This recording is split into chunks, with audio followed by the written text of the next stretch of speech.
Well, welcome back to the channel, delivery drivers. We hope that you had a great day. For those of you who are delivering tonight, we hope that you're doing awesome.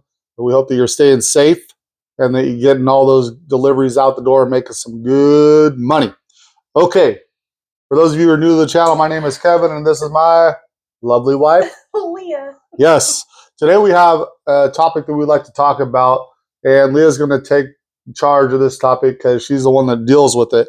And it's how to overcome a refund request and why we did this particular refund request, well, why we overcame it, and how you could do the same thing. Because remember, sometimes a refund requested doesn't necessarily mean a refund requested, because the other side of this is the person who's buying the item.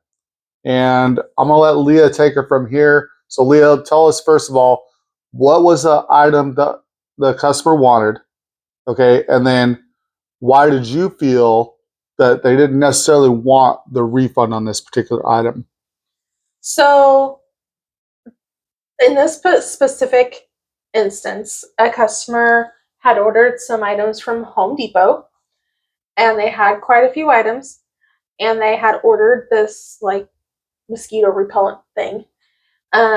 But there was like 3 different colors of the item. And so, they had ordered the one color that they didn't have at the store. They had 2 other colors. Let me pause you for just a sec. Okay.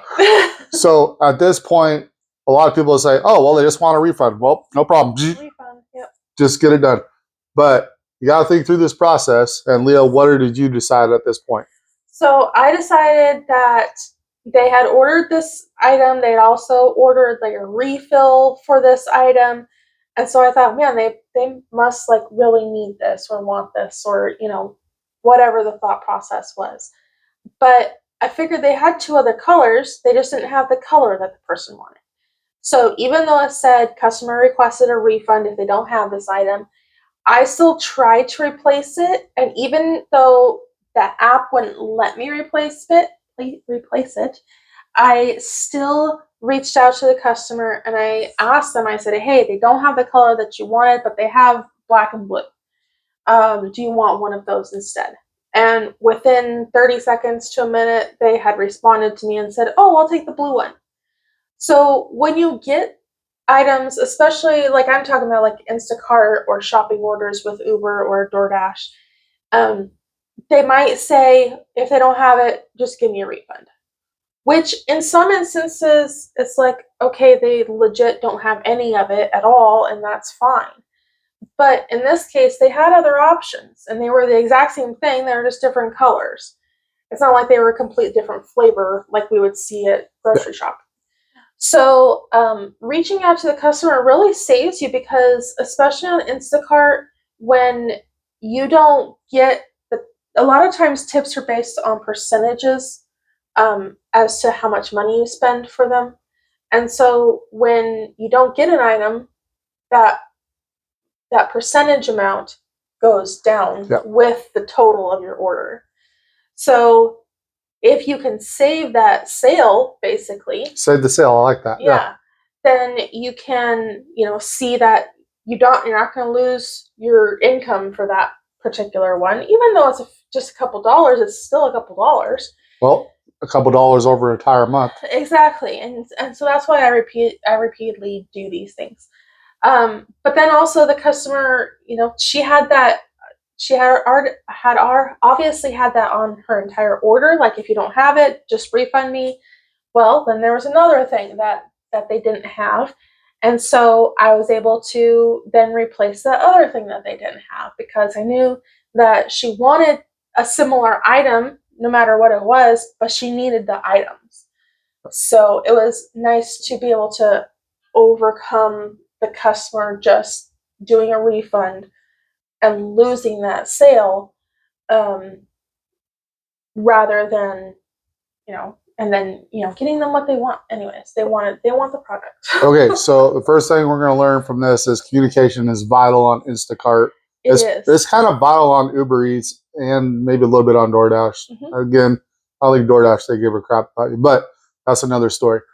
But because of Leah's communication on Instacart, she was now able to overcome it. So let's talk about how you overcame it in the app itself, because you said that the first time you scanned it, you could not add it in, correct? Yeah, so on the Instacart app, if the customer just wants a refund, if the store doesn't have the item, it'll say customer requests refund.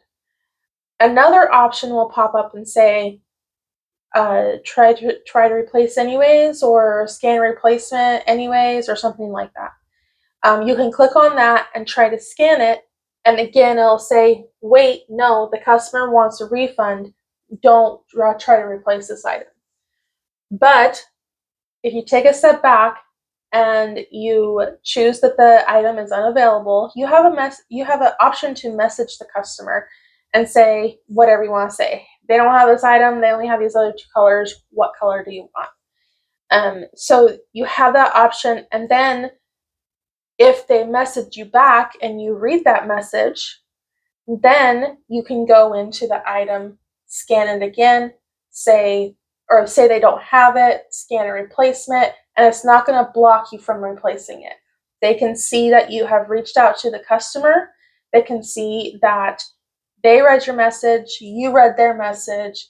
Okay, we've had communication. If they still want a replacement for that item, go ahead and do it. So it gives you that access after you've actually reached out to the customer. So you have to have that step in there if the customer has said no replacements on things.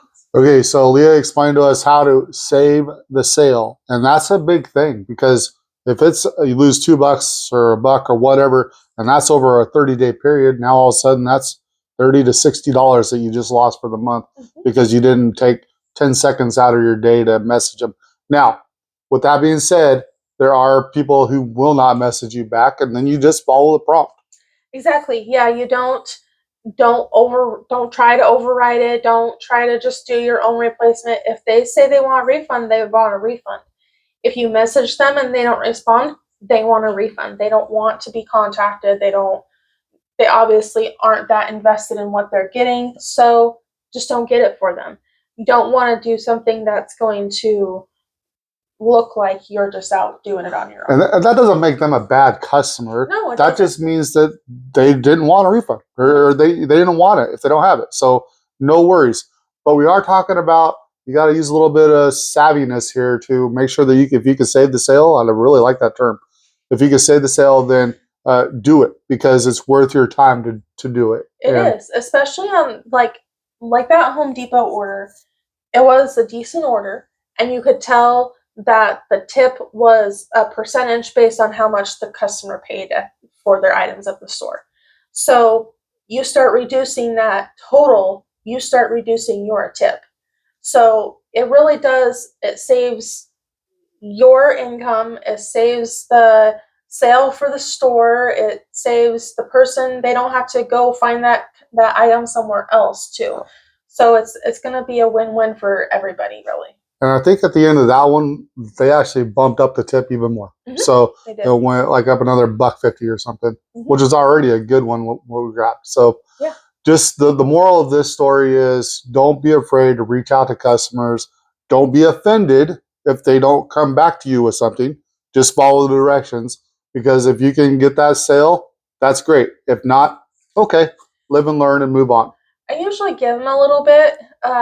It's really hard to do that at the end of an order when you're finishing up shopping for them.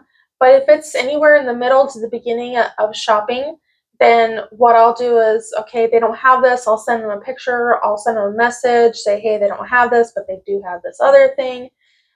So then they have time to look at it and respond.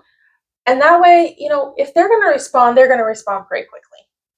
If they're not going to respond, then you can just move on and continue shopping and finish up what you're doing, rather than sitting in one spot while you're waiting for them. And I think if somebody's not going to respond, again, you're not going to be offended by it. That's okay. They might be working. They might be doing 1,000 other things. But you could just, from that point on, say, okay, well, this is what they want. And now I'm just shopping through the store and getting out of there as fast as I can and getting on with the next order and continuing on with your day. Yeah.